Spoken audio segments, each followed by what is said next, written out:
do math.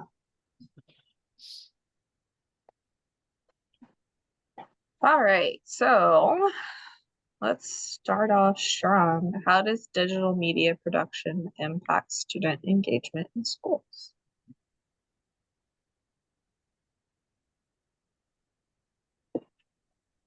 I'm sorry, we have kids. I mean, for us, like I teach at a fifth and sixth grade campus, so the or the intermediate campus, we have intermediate live, which is our announcements, and the kids create that, and that's really cool. It gives them a leadership opportunity, but that's a really small group, and I can't really say that any other digital media production is happening in our campus, but I will say like my daughter's on that team and she's really into it. And I mean, right now, like that's a life skill. I mean, how many people are out there and their job right now is they're a content creator?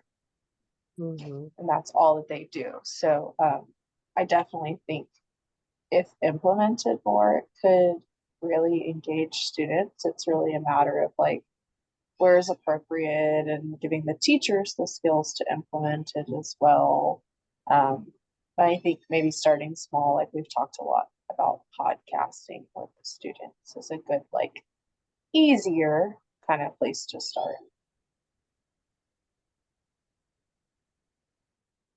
I guess my thought on this is two things. Like I'm trying to like think through this. I guess we're talking about like creation with media with kids, right? Or are we talking like them having videos shown to them in class? I would say not that. I mean, teachers show videos periodically or whatever throughout the day, Mhm. depending on the content and what the resources are. But I would say the students are creating using digital media. Okay, I was like just kind of like wanting to clarify because I was sitting here thinking about like my daughter because like just yesterday she came home and she was so irritated with her math teacher because all she does, she's like, Mom, all she does is show us a video for like 20 minutes and then she talks for 40 minutes and we learn nothing. And so she's just not engaged. But then thinking about kids who are creating like podcasts and videos and some kind of presentation, they're so engaged in what they're doing. And they're showing everything that they've learned, they want to learn. And if they don't know it, they go find it because they want to be able to show what all the things that they've learned about. So definitely think it helps with engagement in their classroom when they're creating, but it is a challenge getting teachers to kind of let go of the reins a little bit and give it to the students. Yeah, And I I think agree with like that. I think a lot of we actually have a club, Bridge Media Club is what we call it. And it used to be Wadcat podcasting. But what we've seen is that those kids, like they have really come alive and they're so collaborative. They problem solve so well together. They're excited about what they're doing and they want to get other people involved. So something that started out as just like something that we were doing in some of our English classes has become a big club. And they have really, you could see their personalities like kind of evolve, and then other kids, wanting to know how they can do that same thing too. So I definitely think it has boosted engagement. But for some students, of course, that's not what they want to do. But for the most part, because everybody is real interested in making videos these days, the TikToks and Instagram posts and things, they are intrigued by it, and it's been a good segue to help sneak in content as well. So the kids have definitely taken ownership over their learning through that lens. so kind of adding on to that, Lori, I know you mentioned there's a couple of kids. One of the next question down is That's more of like, how can we ensure multimedia presentations are made engaging without Mhm. students feeling overwhelmed with information? I I think think you have just to, I allowing, definitely think you have to chunk it and do it like in small parts instead of like, because when you think about a production, there's a lot that goes into the production. You know, if they just jump in and they're not really planning it out and they don't have like a good storyboard on what they're wanting to do, it definitely becomes frustrating and overwhelming for them. But taking it in like small parts and letting them know, of course, like what the big end goal is one thing, but then also just doing small little bits at a time so that it doesn't feel like they're doing all this big huge production, I think is a great way to help them get started. One thing I do with my kids and with my teachers is usually when we're planning a project for the kids that they're going to use like Canva. This year we had third grade using Canva and they had never used it before. So I always suggest that like let's use it in a low risk situation first. So like maybe during morning meeting or during warm up time, just let them play with it and explore it so that when we get to the project, the Canvas stuff, all the tool part has been kind of worked out and they figured it out. And then sorry, my dog. Um, but then they figured it out. So when we get to the actual project, there's not that extra trying to figure out the tool and the project itself. And that has definitely helped our kids not feel as overwhelmed. I think also just going off of that, like when they do start to use it and it's more like ingrained into the content, allowing them to kind of just express and freely create and then do more editing based off of what they already have created, but allow that freedom to kind of play around with it. It's more like sandbox time rather than creation time, but they're still doing a little bit of both. Yeah, for sure. I also think it's important to, like, from the teacher side, like, let's say I have this unit on whatever, anything, persuasive writing, and that's what they're making their digital media presentation on. Um, I think it's important that the teachers ahead of time have asked themselves, what does a final product look like? Because I do see, and it's even with non-multimedia projects, I do see some teachers doing this like little project, and it's a great idea, honestly, and it's a good teaching skill, but they don't have any kind of exemplar, and they've never really like thought through like what does this actually look like. And so like their heart's in the right place. They just haven't done the whole entire planning piece for effective teaching. And so then by the end of the project, they're like, well, the project was like, it was going great and whatever, but then it was unsuccessful. And I ask like, well, why? Why was it unsuccessful? Like, well, like that just final execution was missing. And a lot of the times it's because they didn't themselves know like what can the final product look like. Like obviously we want them to be creative. That's kind of the whole point of doing that project.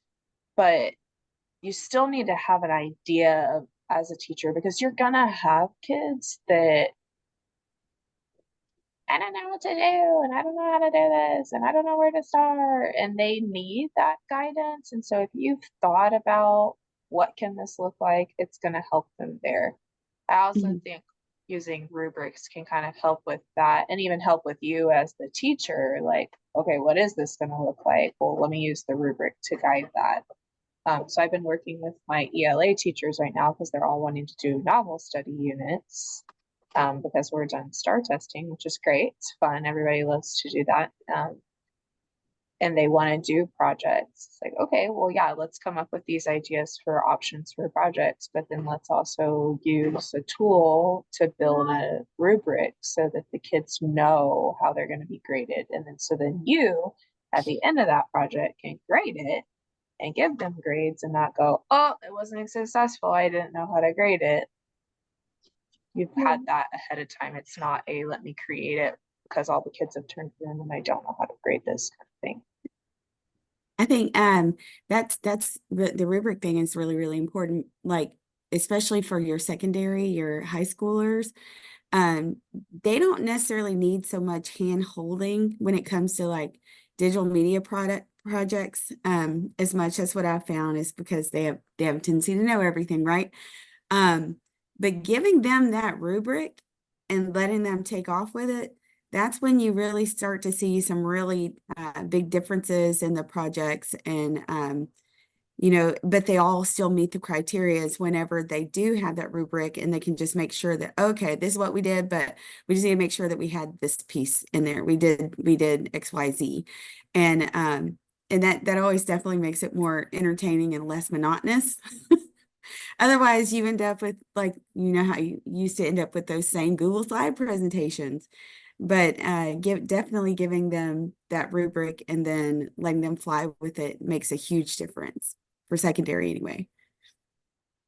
It definitely helps even in elementary having that rubric. And I think like Ashley said, it even helps the teachers. And now that we have AI, I mean, it's so easy to create a rubric and exemplars. I've told teachers constantly, kids, they need that exemplar, like go to AI and have it help you create something, and then you're done like in 5 minutes instead of having to create like all from scratch.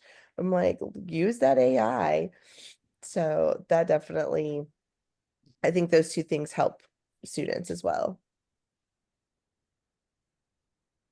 It's always fun to talk to students about how technology has transformed. And I love seeing students' faces when we talk about it with them because, they have the opportunity to use AI to, help them, or for us to help us get to the students where we need or want them to be. But yet we, as for us growing up, we didn't have that. And so it's always very interesting to share how even though technology has continued to grow and increase and do all of these fun things for the kids, we still did them. We just didn't do them with the use of a technology piece. And so to show them that it's possible to understand the change between not having the technology and being successful to having the technology and just having to take those extra steps to ensure that they're using it appropriately, or they're looking at multiple different sites to make sure that they're getting all of their information. It's the same thing. We just use books. We went to a library, right? That was our technology. And today when I talk to the kids, and I do it purposely every year to ensure that they understand kind of, where we've come. And it's not just I automatically jump on a computer and say, computer, make me a project. Like, we don't just do that. How do you go about making sure that it's still your work, but using those pieces to demonstrate more of a technological outcome?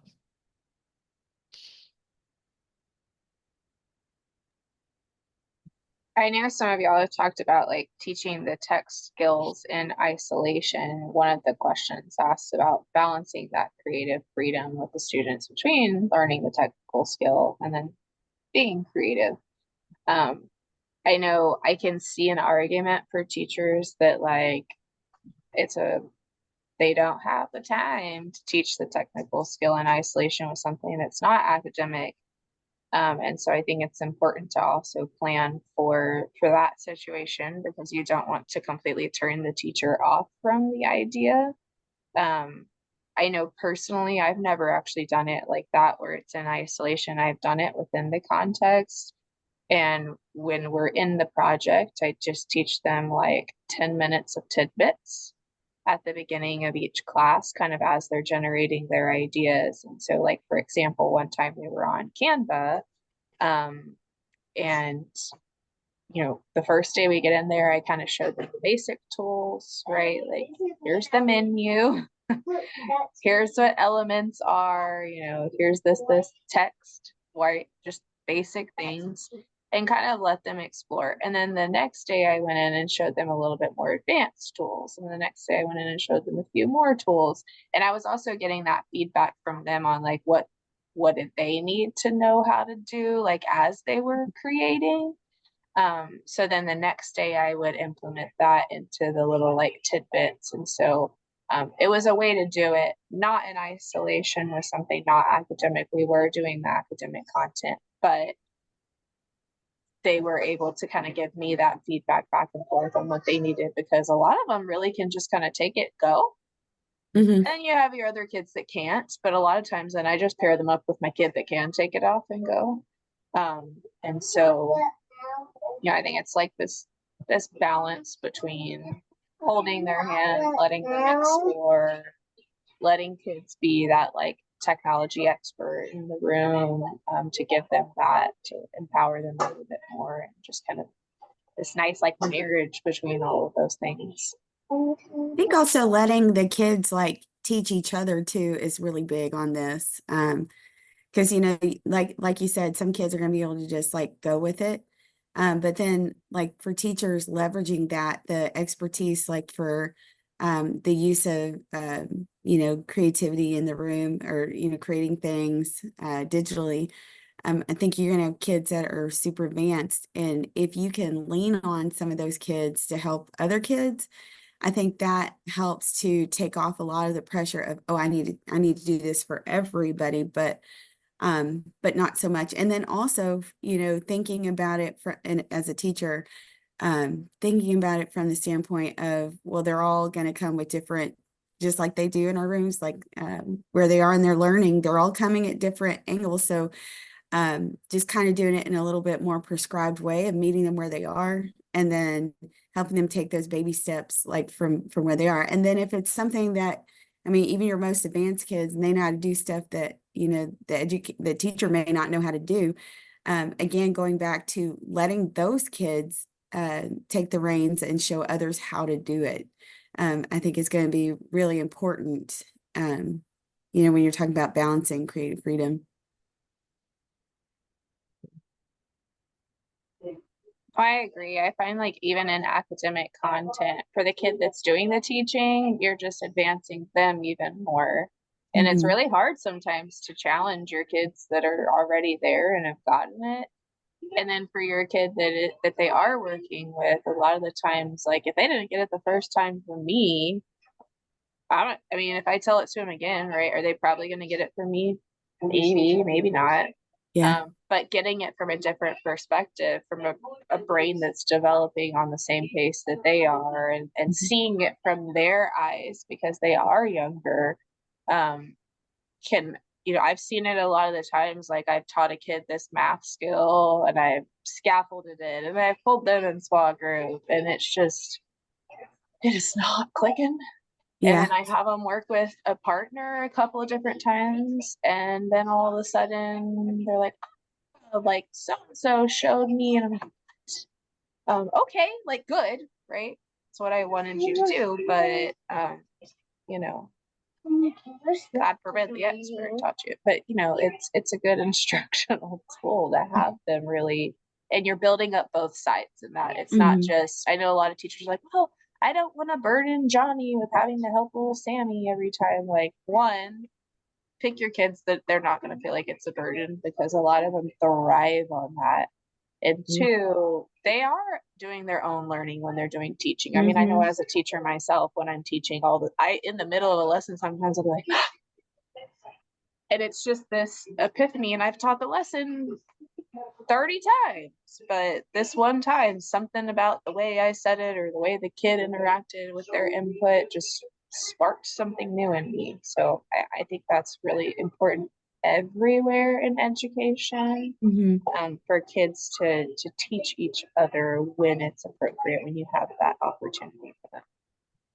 It also Yeah. mimics what they're going to be doing out in the real world, because there is no way that you go to a job and you have one person just talking at you. You know, it's a complete bouncing back and forth all the time in many different directions. And the more we ask our kids to kind of do that, I think we're preparing them better, and we're not stifling them and shying them away from what the world's going to ask of them. So, Yeah. I mean, I totally agree. Just thinking about all of that, like it's just, I think it's also building like your classroom community. Yeah. You know, like just we all help each other, we all take care of each other. It was I don't in my class, the kids they do thrive on that. They love, like Ashley said, they love to help each other. Hmm. And if there's one that was, that's getting a lot of questions and can't get any work done, it's like, definitely monitor that and be like, oh no, Yeah. here, come here, and I'll help you. But I mean, there's always those few that figure it out so quick and Hmm. they just love to spread all the things they've learned. So I think it's, leaning on the kids and letting them take some ownership in their learning and sharing is a huge classroom community buildup and for themselves. So, Yeah, it's also cool, like when you're building that community, like you said, kids in the room, when you let them sit there and learn about each other and what skills each one of them has, it's really funny. Like later on, like as you progress, like later through the year, and you can start to see where they start relying on one another for different things, and be like, oh, we need to go see so and so because they know how to do this. They do this all the time, and I yes, love that. It's so fun getting to see them do that. So like little adults. yes. Well, that's like so as a DLC, I think I told you all this last week. I can't remember, but we have Seesaw in Frisco. And when we got it right before COVID. And so it's supposed to be like a portfolio, leave it open for the kids so everybody can see everybody's work kind of thing. Mhm. COVID happened, we shut everything down, so privacy, all that stuff. But then Seesaw made some, definite upgrades. So over the years, we turned it back on where everybody can see each other's work. Some DLCs have not turned it back on for their campuses, but I'm just a huge proponent for them to be able to it's kind of, it's an online community for them. Seesaw looks like a Facebook feed, on the front page in the journal. So I'm just like, it's a chance for them to communicate to each other online and to just practice digital citizenship and to build each other up. Because even on Seesaw, they'll make comments like, this work is so good. I like how you did da da da da da. And you can see it like more and more through the year. Like at first, it's like they're just funny, like, hi, hey, and I'm like, okay, if we're gonna make a comment, these are our things that we have to go through to make a comment. And so they're like, okay. And then by the end of the year, they're making comments like, hey, Scott, I really liked how you showed your math work on this. And they'll tell each other in person, you're like, oh, go look at his work because it was so good. It'll help you. And I'm just Mhm. it's like these kids love, and they're second and third graders that I had that would do this. And I get so sad when teachers are like, I had a teacher this year who wanted to go toe to toe with me. I love her so much, but she is very passionate. And she did not like that Seesaw was open for all the kids to see each other. She Mm. just did not agree with it. And I said, I gave her all the reasonings of why and what we're doing. And they see each other because she kept saying, well, they can see each other's work. And I'm like, they can see each other's work in class as well. Like Yeah. we up on the wow wall and just the work around the room, like we all see each other's work. So it's no different than that. And Mhm. she was just like, well, I will not be using Seesaw this year. And I was like, Okay, good for okay, you. like I can't make you, but I'm just gonna keep telling you all the great things about it. But that is I'm not going to sit here and force you, but it was a very interesting conversation.